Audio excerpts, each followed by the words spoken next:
मस्त कुडकुडत्या थंडीमध्ये असे गरमागरम आणि छान अशी रेसिपी खायला मिळाली तर नमस्कार मंडळी, welcome back to my channel. मी शिवानी तुम्हा सर्वांचं माझ्या यूट्यूब चॅनलवर अगदी मनापासून स्वागत करते. आज आपण मस्त खस्ता कचोरी बनवतोय. त्यासाठी एका बाउलमध्ये मी 1 वाटी गव्हाचं पीठ घेतलं आणि 1 वाटी मैदा घेतला. त्यामध्ये चवीनुसार इतकं मी मीठ घालून घेतलं. आता आपली कचोरी चांगली खस्ता व्हावी म्हणून ह्यामध्ये आपण 1 चमचा इतकं साजूक तूप घालतो. यामुळे कचोरी खूप छान अशी खस्ता होते. आता तूप आणि मीठ हे संपूर्ण दोन्ही पिठांना आपण चांगलं चोळून घ्यायचं आहे. तुपाचं मोहन घातल्यामुळे रेसिपी अगदी मस्त होते. हे सगळं बघा अगदी चांगलं असं मी चोळून घेतलं. आता लागेल असं पाणी घालायचं आणि आपला जो गोळा आहे तो आपल्याला थोडा घट्टसर असा मळून घेणार आहोत. गोळा जर घट्ट मळला ना तर रेसिपी पण अगदी परफेक्ट होते. मी याआधी पण बऱ्याच वेळा सोप्या रेसिपी तुमच्यासोबत घेऊन आले होते आणि आजची पण रेसिपी खूप मस्त आहे. तर आता बघा छान असा गोळा तयार केला. आता झाकण ठेवून आता आपण 10 ते 15 मिनिटं हा गोळा चांगला रेस्ट करूयात. तोपर्यंत आतलं स्टफिंग बनवू. त्यासाठी एका पॅनमध्ये बघा मी 2 चमचे इतकं तेल घालून घेतलं. तेल चांगलं गरम करून घेतलं की त्यामध्ये 1 मोठा चमचा इतके मी जिरे घातले.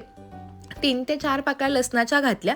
आता त्यानंतर 5 ते 6 इतक्या हिरव्या मिरच्या घेतल्या. तर तिखट कसं हवं यावर तुम्ही मिरच्यांचं प्रमाण कमी किंवा जास्त करू शकता. स्टफिंगमध्ये किंवा वरचं जेव्हा पूर्ण आवरण त्यातनं तिखट लागत नाही म्हणून मी थोड्या जास्त मिरच्या वापरल्यात. त्यानंतर मी 1 वाटी इतके ताजे हिरवे मटार वापरलेत. तुम्ही जर फ्रोझन मटार वापरणार असाल तर थोडंसं गरम पाण्यातून ते काढून देखील वापरू शकता. तर आता हे ताजे मटार घेतलेले आहेत. हे पण आता आपण तेलावरती 1 2 ते 3 मिनिटं चांगले परतवून घेणार आहोत. मटार बघा हलके परतले गेले ते पटकन मऊ पडावेत यामध्ये. त्यासाठी आपण यामध्ये चवीनुसार मीठ आणि 1 चमचा इतका गरम मसाला घातला. आता हे सगळं बघा चांगलं असं मिक्स करून घ्यायचं. मीठ घातल्यामुळं काय होतं पटकन पाणी सुटतं आणि मटार जे आहे ते पटकन चांगले असे मऊ पडायला सुरुवात होते. हे सगळं चांगलं मिक्स करून घेतलं. झाकण ठेवायचं. 3 ते 4 मिनिटं झाकण ठेवली. छान अशी वाफ पण आली आणि मटार पण बघा बऱ्यापैकी असे मऊ पण पडलेले आहेत. मटारना छान असे हलके डाग पण पडलेले आहेत. तर हे सगळं झाल्यानंतर आता गॅस बंद करून घ्यायचा. यामध्ये थोडीशी आमचूर पावडर आणि थोडासा चाट मसाला घालायचा. त्यामुळे चटपटीत अशी चव येते. हे सगळं मिश्रण आता आपण छान थंड करून घेणार आहोत आणि त्यानंतर एका मिक्सरच्या भांड्यामध्ये काढून घेणार आहोत. हे स्टफिंग आहे ना ते खूप छान आणि अगदी मस्त टेम्पटिंग लागतं. सगळं एका मिक्सरच्या भांड्यामध्ये घातल्यानंतर अगदी बारीक न करता पल्स मोडवरती हे सगळं फिरवून घ्यायचं. थोडेसे वठाणे ना थोडेसे ओबड-दोबड राहिले ना की खाताना खूप जास्त मस्त टेस्ट येते. तर हे सगळं बघा स्टफिंग आपलं छानपैकी तयार झालेलं आहे. हे सगळं असं मिक्स करून घेतलं. आता हे आपण एका बाउलमध्ये काढून घेणार आहोत. आपलं आता स्टफिंग पण तयार झालं आहे आणि तोपर्यंत साधारणपणे 10 ते 15 मिनिटं पण झाली होती आणि आपण जो गोळा मळून ठेवला होता तो पण चांगला रेस्ट झाला आहे. मी मगाशीच सांगितलं इथं मी गव्हाचं पीठ आणि मैदा वापरला. तुम्ही दोन्ही ऐवजी एकच मैदा किंवा गव्हाचं पीठ पण वापरू शकता. पुन्हा गोळा बघा सगळा चांगला असा मी मळून घेतला. आता ह्याचे छोटे म्हणजे लिंबाच्या आकार एवढे गोळे करून घेणार आहोत.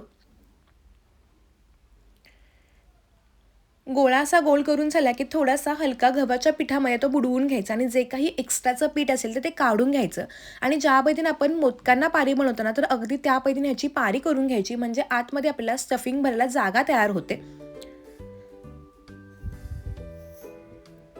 तर अशा पद्धतीने बघा ह्याची मी चांगली पारी करून घेतली. आता ह्यामध्ये आपण 1 ते 1.5 चमचे इतकं स्टफिंग भरून घेतो.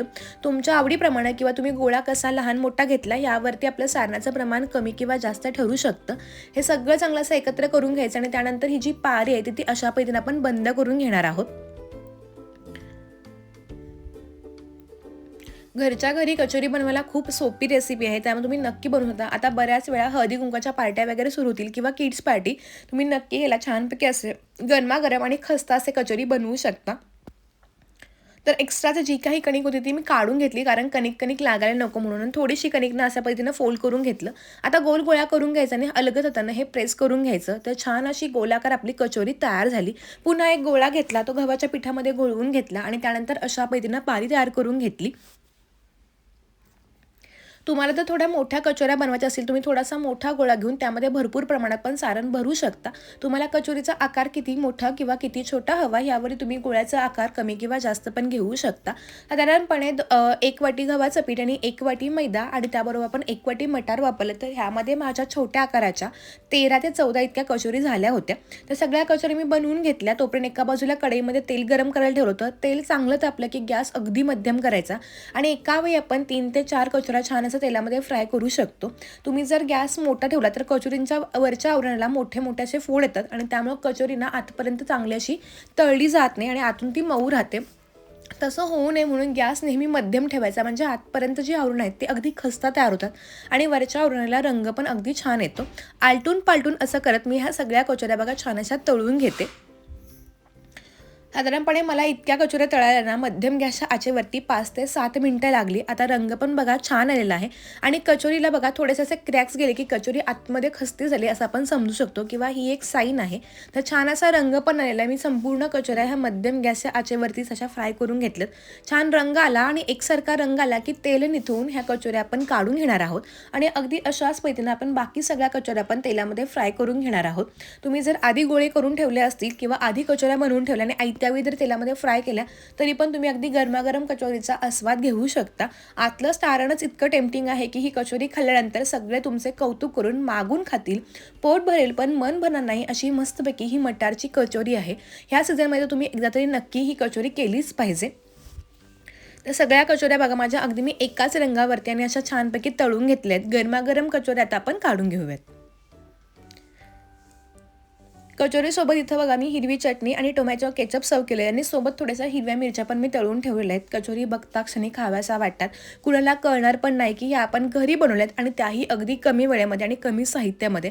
वरचं आवरणच किती मस्त कुरकुरीत आणि खुसखुशीत झालेलं आहे. एक कचोरी तोडून पण दाखवते.